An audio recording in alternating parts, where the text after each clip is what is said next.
So basically, we've been asked to address some of these questions up here on the right-hand side.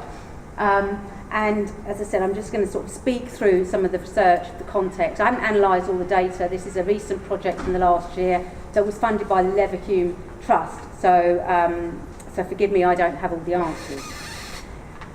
Prisons and their inmates commonly reported in news media, with stories about riots, squalor, drugs, self-harm and suicide hitting the headlines.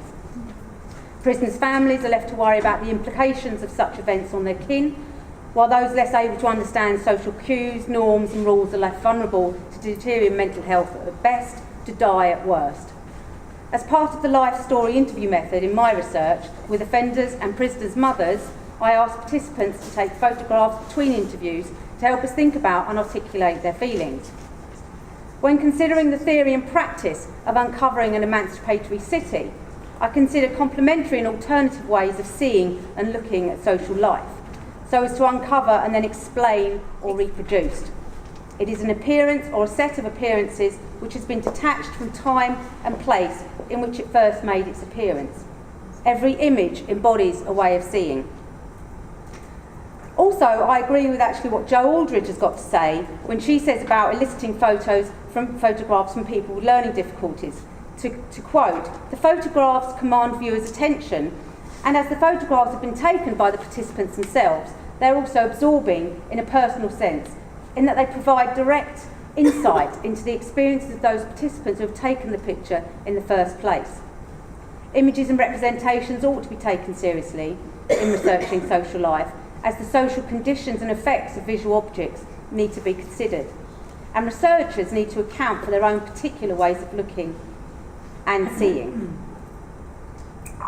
Critically, to quote Michelle Brown and Eamon Carabine, "Visual criminology brings the possibility of a new rigour and new life, not simply to the discipline of criminology, but to the key social issues of our past, present and future, in its commitment to understanding the power of the image in perpetuated mediated worlds of harm, violence, control and resistance in which we exist.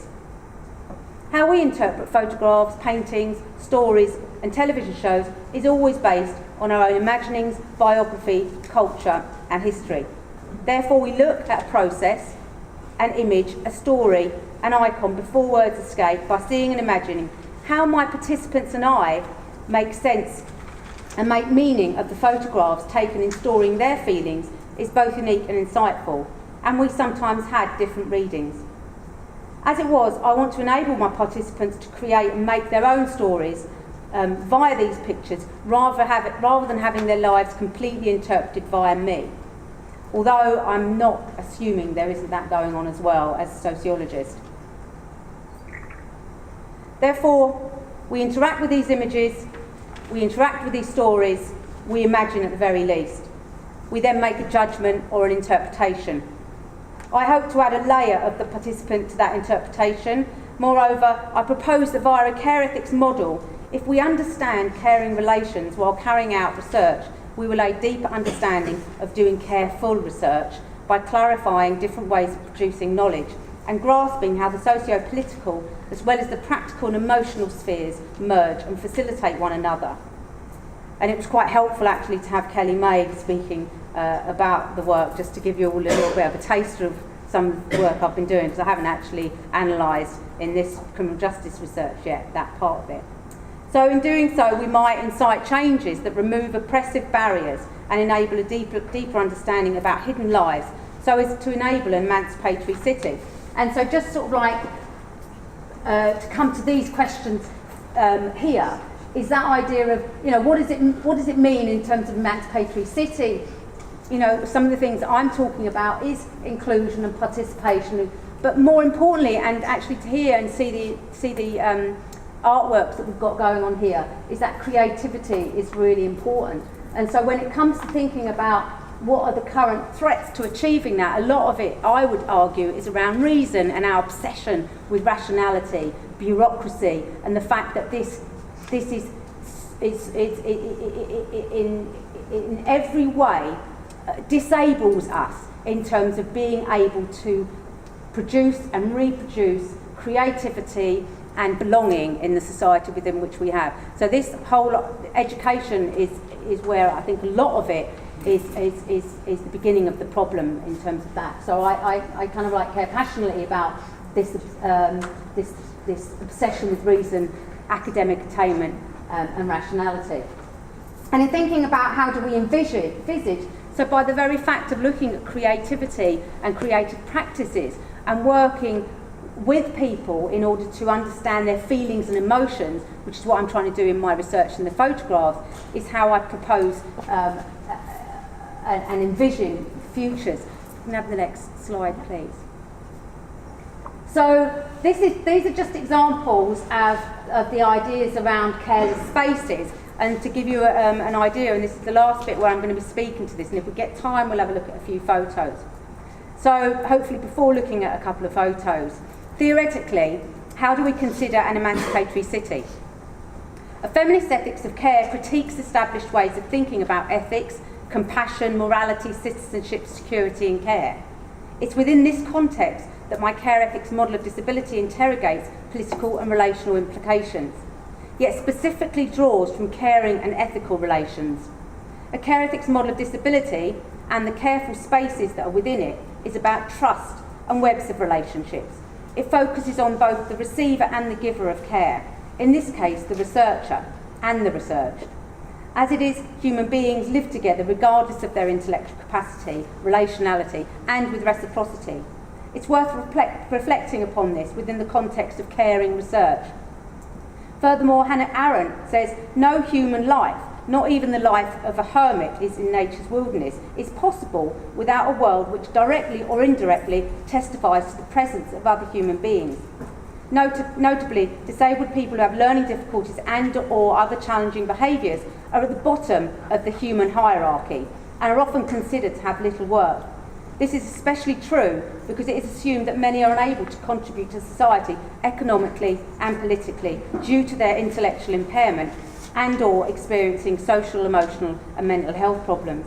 If an individual has these stigmas, but also has, for example, committed acts of violence, sexual assault, harassment, arson, drug handling, dealing and theft, or is a mother to such a person, it can result in being doubly damned, experiencing worthlessness at best. Therefore, theoretically, I draw upon a care ethics model that includes justice-based positions to understand social divisions, injustice, dehumanisation and everyday experiences. It is within this theoretical context and engaging with qualitative data that careful research practices can be explored, largely because an ethics of care that is political and critical must be grounded in concrete activities of real people in the context of social relations.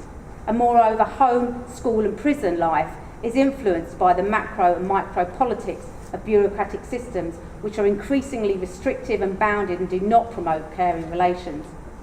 To understand this framework further and in relation to methods, a care ethics model of disability proposes three caring spheres: emotional caring sphere where love and care are psychosocially questioned, the practical caring sphere where day-to-day care is carried out relationally, and the socio-political caring sphere where social intolerance and aversion to differences are played out. These spheres are populated with many careless spaces, and they also interact in a complex ways that are grounded in social and political relations that seek caring, legal and cultural processes. At the very least, there is a need to challenge troubling socio-political processes across institutions, and this can be identified in, for example, Val Gillis' work around education, research to quote, and research on inclusion and behaviour support.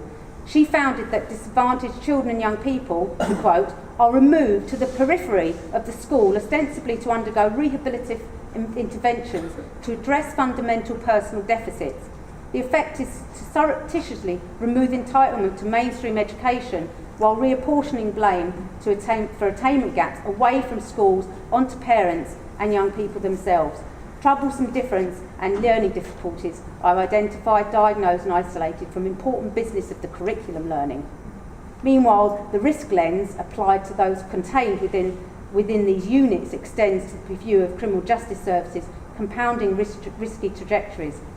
Therefore, a care ethics model of disability is not about individual rights and freedom, as this detracts from the politics of care and leads us to a paternalistic state of doing and being, where those who are considered more vulnerable, frail and dependent are placed in powerless position. But it is about human flourishing and social relations. With this at the heart of conducting life stories, caring and ethical research ought to be pursued. So if we go on, how long have I got? Where are we? 2 minutes? 1 minute? 2 minutes? She just stuck her fingers up at me. Yeah, no, that's fine. So, if we just flick through a couple of slides to a photograph.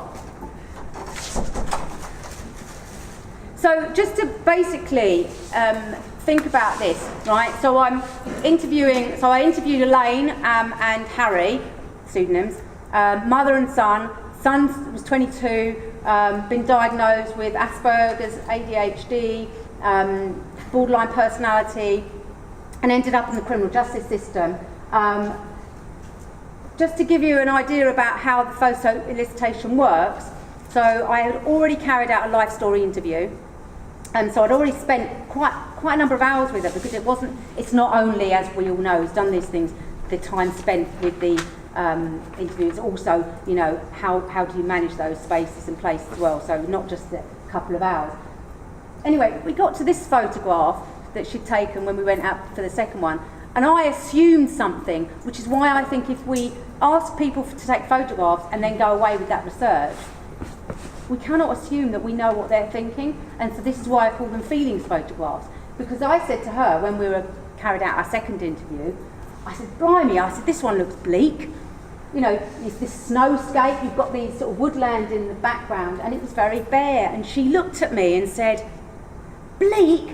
That's not bleak, that's wide open spaces. And she pulled her arms out and was very animated and excited by this photo, because this was a positive photo, because to her, home was an unsafe space. She'd been violently abused by her father, and then by the father of her child, and then there'd been some violence in the home with her son as well. And so all of this to her was safe, this to her was outside, and this to her was freedom. So my assumptions about it being bleak were not what I should think about.